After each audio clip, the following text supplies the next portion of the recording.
साथियों, आपका शुक्रिया कि आज आप शॉर्ट नोट्स पे आज यहाँ पे आए। जैसे कि आपको पता है कि एमएचए से दो हिस्टोरिकल जो चीज़ें आज हुई है उस पे आज हम चर्चा करने के लिए यहाँ पे बैठे हैं। जैसे कि आपको पता है कि हिस्टोरिकल जो डिसीजन एमएचए ने लिया है कि एक दो ऑर्गेनाइजेशंस को बैन करना 5 साल के लिए, आज उसी सिलसिले पे हमारे साथ जो बात करने के लिए है पार्टी के स्पोक्स पर अल्ताफ साहब है। मैं उनसे गुजारिश करूंगा कि वो आज की बात रखें। शुक्रिया साजिद साहब। मेरे साथ आज इस प्रेस कॉन्फ्रेंस में साजिद साहब, साहिल साहब, फारूक साहब और अकील साहब बैठे। दोस्तों, जैसे कि कल एक बहुत बड़ी अचीवमेंट हुई है शाम को, जैसे सब ने देखा कि दो ऑर्गेनाइजेशन इत्तेहादुल मुस्लिमीन और अवामी एक्शन कमेटी पे एमएचए ने बैन लगा दिया। भारतीय जनता पार्टी जम्मू कश्मीर इसका वेलकम करती है, खैर मकदम करती है, खुश आमदीद करती है कि ऐसे संगठन जो संगठन कश्मीर में इंतहा पसंदी, मिलिटेंसी और दूसरी चीजों में मुलव्वस थे उसको फरोग दे रहे थे, उनको बैन करना। और जिनकी कोशिश हमेशा रही कि कहीं किसी न किसी तरीके से देश और जम्मू कश्मीर में अनरेस्ट किया जाए। आपको याद होगा कि हुर्रियत कॉन्फ्रेंस बैनड जिसको बैन किया गया था, ये दोनों संगठन, चाहे अवामी एक्शन कमेटी हो चाहे अब मसूर अंसारी साहब की तंजीम हो, दोनों उसका पार्ट एंड पार्सल रहे। आपने देखा बार बार जिन्होंने कोशिश की कि जम्मू कश्मीर के अमन में आग लगाने की, जम्मू कश्मीर में मिलिटेंसी को सपोर्ट करने, जम्मू कश्मीर में पाकिस्तान का डिजाइन जो है उसको प्रमोट करने की जो कोशिश की है, उन पे एमएचए ने बैन लगा दी। खासकर 2019 के बाद जब हम देखते हैं कि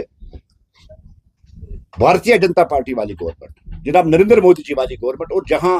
होम मिनिस्टर हमारे अमित शाह रहे, उन्होंने हर एक ऐसी ऑर्गेनाइजेशन, चाहे इंडिविजुअल हो, चाहे ऑर्गेनाइजेशन हो, चाहे कोई ग्रुप हो, उसको बख्शा नहीं जिन्होंने देश के खिलाफ काम किया, जो देश की इंटीग्रिटी, देश की सॉलिडिटी, देश की सिक्योरिटी, देश की एकता और देश की अखंडता के खिलाफ जिन्होंने काम किया है, उनको बख्शा नहीं जाएगा।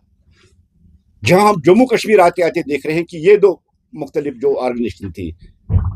उन्होंने भी देश के खिलाफ बहुत बड़ी काम की है। जब हुर्रियत कॉन्फ्रेंस यहाँ एक्टिव थी, जब मिलिटेंसी अपने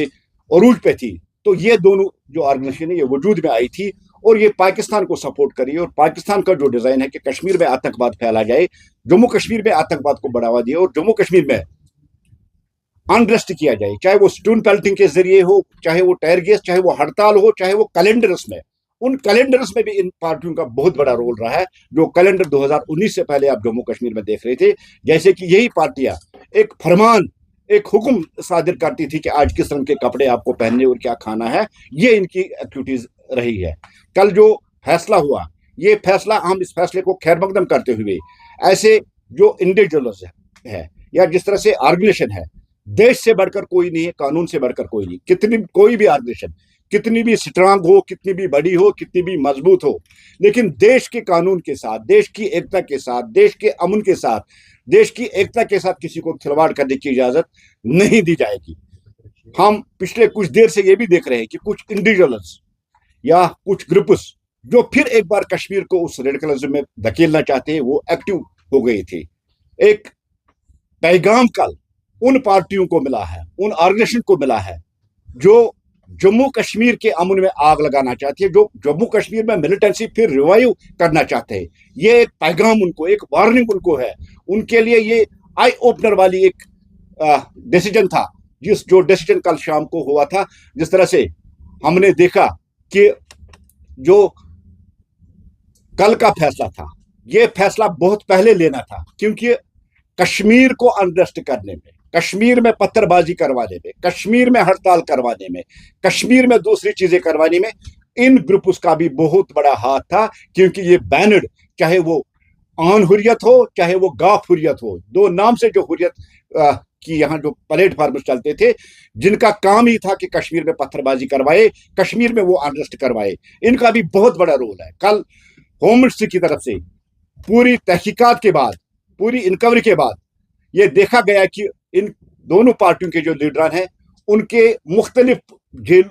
पुलिस स्टेशन में एफआईआर है और उनको मुलव्वस पाया गया है कि उन्होंने कश्मीर में हालात खराब करने की कोशिश की और हिंदुस्तान के खिलाफ, हमारे भारत के खिलाफ इन तंजीमों ने एक जंग छेड़ के रखी थी। इसलिए कल का जो स्टेप हुआ है, कल जो फैसला हुआ, वो फैसला जम्मू कश्मीर के अमन के लिए बहुत अहम है। और जम्मू कश्मीर में इस वक्त इस जो कल डिसीजन होम मिनिस्टर ने लिया है, ये वक्त की जरूरत थी, क्योंकि यही ग्रुप उस कश्मीर में फिर रेडिकलिज्म को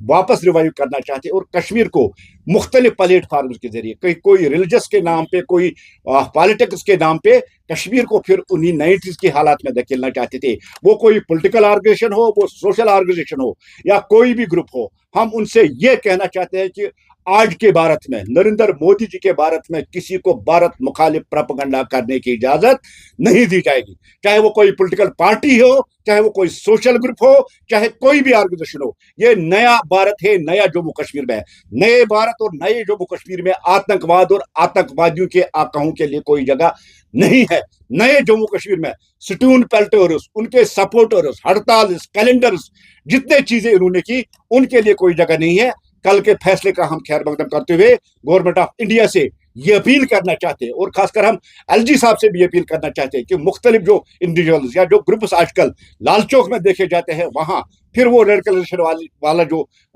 माहौल कभी था, जिसमें कभी आसिया इंदिरा भी चलती थी या दूसरे जो सेपरेटिस्ट लीडर्स चलते थे, वो फिर एक बार दोहराना चाहते हैं। हम होम मिनिस्ट्री से ये गुजारिश करना चाहते हैं, ऐसे ग्रुप या ऐसे पॉलिटिकल पार्टीज जिनका एजेंडा है कि देश के खिलाफ बोलना, देश की सिक्योरिटी के खिलाफ बोलना, देश की एकता के खिलाफ बोलना, उन पे भी बैन लगनी चाहिए।